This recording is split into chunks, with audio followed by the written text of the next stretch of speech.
Angel Reese, back in the gym, working on her pull-up, bang.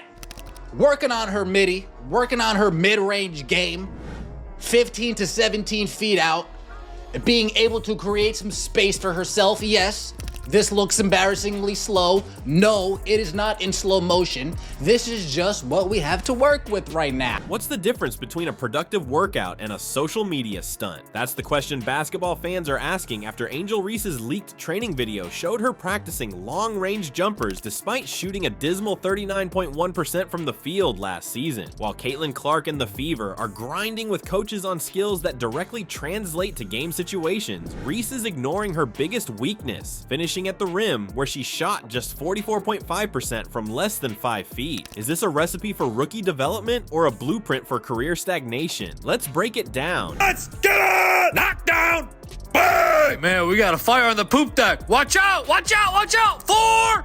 Bang! Mayday! Mayday! Clear the runway! Brace for impact! AR-5 coming in heavy! Look alive, sunshine! Long 2, will it go through? Haha, no chance. Is it me, or is there only 2 rows behind the bench and they're like half full? I get better attendance on Monday nights in my men's league. Come on, man! Before we move on, I'd like to ask you a small favor. If you appreciate this content, please take a second to like this video and subscribe to the channel. Over 98% of you watch the videos without subscribing. It costs you nothing, but it makes a huge difference to us. So, did you click the subscribe button? Great, thank you so much. Now, back to the video. Let's talk about what's really going on with Angel Reese's workout video that has basketball fans hitting that comment button. The issue isn't just that she's showing off some questionable form, it's that she's completely focusing on the wrong skills. This is like watching someone practice their three-point shooting when they can't even make a layup consistently. The numbers from Angel's rookie season tell a brutal story that can't be ignored. Look at her shooting from less than 5 feet, shots that should be automatic for someone with her height and position. She's converting at just 44.5%. That's stunningly low for a post player. Yet in her leaked workout video, what do we see? Angel launching long 2s and 3-pointer shots she almost never takes in actual game. One clip, her practice step-back jumpers from 18 feet. Another shows her working on corner 3. Here's the crazy part. These aren't shots she ever takes in real game. It's like watch quarterback practice throwing with his eyes closed, hit open. The disconnect between what she needs and what she's working could be more obvious. You know what's even wilder? Those mid-range areas where she's spending all this practice time? The stats show she shot under 15% from 5 to 9 feet last season. That's not a typo, less than 15%. That means she's missing more than 8 out of every 10 shots from just a few steps away from the basket. And instead of fixing this glaring problem, she's out here practicing fadeaway jumpers like she's Kobe Bryant. Her rebounding numbers might look impressive on paper, but there's a hidden story behind those stats too. Nearly 40% of her rebounds last season came after her own missed shots. Think about that for a second. When almost half your rebounds come from grabbing your own bricks, those inflated numbers are masking a serious finishing problem. It's like giving yourself credit for cleaning up your own mess. Sure, it shows hustle, but wouldn't it be better not to make the mess in the first place? Professional shooting coaches who've analyzed her form have pointed out some fundamental flaws that need immediate attention. Her release point is way too low. She's pushing the ball from her chest instead of getting it up high where it's harder to block. Her wrists cross during her shooting motion, throwing off her alignment. These aren't minor tweaks. These are major mechanical issues that require total rebuilding from the ground up. Imagine this. Aaliyah Boston, playing a similar position, shot 55.2% from the field in her rookie season. That's a massive 16 percentage point difference. Boston is converting high percentage opportunities while Reese struggles with the same types of shots. It's the difference between an efficient scorer and someone who's actually hurting their team with missed opportunities. Even more concerning is what's happening just a few steps from the rim. Angel's catastrophic shooting percentage from 5 to 9 feet isn't just bad, it's a glaring weakness that opponents can exploit. When you're connecting on fewer than 2 shots out of every 10 attempts in that range, defenses can sag off you and dare you to shoot. They know those shots aren't going in. So here's the million-dollar question. If Angel isn't addressing these actual weaknesses in her training, how can she possibly expect to improve? Is she more focused on looking good for social media than actually fixing the fundamental flaws in her game. Because basketball isn't about how many likes your workout videos get, it's about putting the ball in the basket efficiently. Basketball fans are absolutely roasting Angel's workout video because it reveals something concerning about her development approach. She's ignoring her biggest weaknesses while showcasing skills that won't actually help her game. It's style over substance, flash over function, and while that might get engagement on Instagram, it won't win games in the WNBA. That style over substance approach Angel's taking stands in stark contrast to what's happening in Indiana right now. The Fever's viral training clips aren't just impressive, they're revealing a blueprint for championship level development that makes Angel's workout look like a flashy distraction. So what exactly are Clark and her teammates doing that's generating all this praise? For starters, their training sessions feature something completely absent from Angel's video: professional guidance. Keith Porter, the Fever's player development coach, isn't just hanging around. He's actively involved in every aspect of their training. This isn't some hands-off approach where players are left to figure things out themselves. Porter provides real-time corrections and personalized guidance during each session. You know what's really telling? Porter actually travels with players like Aaliyah Boston to ensure their individual development needs are addressed. That level of commitment shows a team that's invested in genuine improvement, not just social media highlights. When you watch their training videos, you're seeing development that's structured, intentional, and professionally guided. Three qualities conspicuously missing from what Angel showed us. Let's talk about what Caitlin Clark is focusing on specifically. Unlike Angel's seemingly random skill selection, Clark's training directly targets her known weaknesses. She's working on improving her handle so she can withstand defensive pressure better. She's expanding her mid-range game to give defenses another threat to worry about, and she's perfecting her ability to finish through contact. All skills that directly address challenges she faced as a rookie. This isn't random, it's strategic evolution. Clark and her coaches clearly identified specific areas where she struggled and built a development plan around them. That's how you turn weaknesses into strengths. That's how you build a career that lasts. But here's where it gets even more impressive. The Fever's approach isn't just about individual skill development, it's about integrating those skills into a cohesive team strategy. Veterans like Natasha Howard, Brianna Turner, and Dana Bonner are specifically working on pick and roll actions to capitalize on Clark's elite passing. Every player's individual growth serves the collective goal. Imagine building a house. Angel's approach is like picking out fancy light fixtures before the foundation is even laid. The Fever, they're methodically building from the ground up, making sure every piece fits perfectly with the others. That's the difference between training for likes and training for championships. What makes the Fever's approach so effective is how seamlessly it connects individual skills to team strategy. They're not just developing random moves, they're creating a developmental framework that could potentially dominate the WNBA for years. Each player understands exactly how their individual improvement contributes to the team's success. When Aaliyah Boston works on her post moves, it's not just about her personal stats, it's about creating a scoring threat that forces defenses to collapse, opening opportunities for teammates. When Clark improves her handle, it's not just so she can dribble prettier, it's so she can better navigate tight spaces and create passing lanes that weren't there before. This integrated approach stands in stark contrast to what we saw from Angel. Her workouts appear disconnected from her actual game needs. She's prioritizing flashy skills that might look good in Instagram highlights over addressing fundamental weaknesses that would actually improve her effectiveness on the court. The difference becomes crystal clear when you compare the methodical skill development happening in Indiana with Angel's approach. Clark is building a complete game under professional guidance. Every drill has a purpose. Every repetition addresses a specific need. Meanwhile, Angel appears to be training for social media attention rather than on-court impact. Think about it this way. The Fever's players are approaching their training like they're studying for a specific test. They know exactly what's going to be on it, and they're preparing accordingly. Angel, she seems to be reviewing random chapters that probably won't even be covered. When we look at basketball legends like Diana Taurasi and Sue Bird, one thing becomes crystal clear. They didn't dominate for 2 decades by accident. These icons constantly evolved their games, adding new dimensions and adapting to changing defensive strategies. The second year is make or break time for rookies, and while we're seeing Caitlin Clark attack this window with laser focus, Angel seems distracted by everything but actual skill development.